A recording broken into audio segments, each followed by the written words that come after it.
Ayan, tawag dito, chendol. I'm not sure, chendol. Sandal?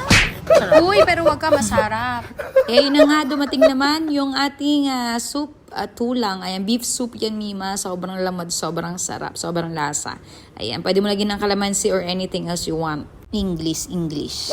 Ayan, dumating na yung pinaka-paborito kong pagkain. Ang tawag dito, ayam penyet. At syempre, nilagyan ko agad yan ng calamansi. O, diba? Wow. Ako, pag tinatikman nyo talaga itong green chili na to, sabihin, Wow. hoy, tigilan mo, nagugutom na ako. Dahil dyan, at syempre, yung beef muna na malambot, Mima.